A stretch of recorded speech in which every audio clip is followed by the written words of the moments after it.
Sarod Sterling સેજના પાપે નોંધાણા વલીપુરનો ખેડૂત નિરાધાર બન્યો છે, જે તંત્ર સમક્ષ ન્યાયની માંગણી કરી રહ્યો છે।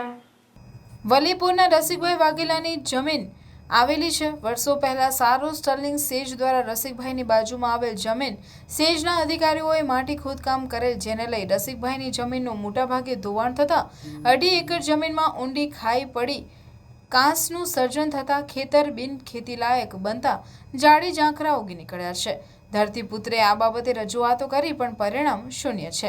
સેજના જવાબદાર અધિકારીઓ તાલુકા વહીવટીતંત્ર આ બાબતે ઘટતું કરે તેવી માંગ તેવું કરી રહ્યા છે। મારું નામ વાઘેલા રસિકભાઈ બચુભાઈ છે। હું ભરૂચ જિલ્લાના જંબુસર તાલુકાના નોંધણા ગામનો વતની છું। ત્યાં વલીપુર વિસ્તારમાં મારી 2 એકર જમીન છે। ત્યાં મારે એક મોટો પ્રશ્ન ઊભો થયેલો છે કે સેજ કંપની સ્ટર્લિંગ દ્વારા જે બાજુવાળાનો જમીન ખોદી માટી લીધેલી છે, ત્યાંથી મારા ખેતરમાં મોટા પાયે ખૂબ ધોવાણ થઈ ગયેલું છે।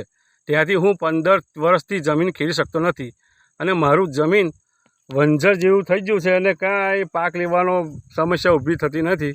એટલે હું કંપનીવાળાને એક જ રિક્વેસ્ટ કરું છું કે મારી જમીનનું ધોવાણ અટકાવવા ગમે તે તમે કરો, પણ જમીન ધોવાણ અટકાવવાનો પ્રયાસ કરો અને મને મારી જે ખોદાણ થયેલું છે, જમીન ધોવાણ થઈ, તે માટી પૂરી આલો। કોણે માટી ખોદેલી? સેજ કંપનીવાળાએ। બરાબર, ક્યાં આવેલું છે સેજ? સેજ આ સારોડ સ્ટર્લિંગમાં આવ્યું છે। સારોડ કંપની પીઆઈ કંપની બને છે, ત્યાં આગળ સેજ કંપનીવાળાએ બધું લોકોની જમીન રાખીને માટી લીધેલી છે। તમે ક્યાં ક્યાં રજૂઆત કરી છે? અમે તો તાલુકા વિકાસ અધિકારી મામલતદાર સાહેબશ્રીને ને ત્યાં સેજ કંપનીવાળાની વારંવાર રજૂઆત કરી છે ને મેં એક તો ભરૂચ હોતે અરજી મોકલી હતી, પણ એમનો કોઈ જવાબ એ લોકોને આવતો નથી ને અમારા ગરીબની લોકો કોઈ સાંભળતું નથી।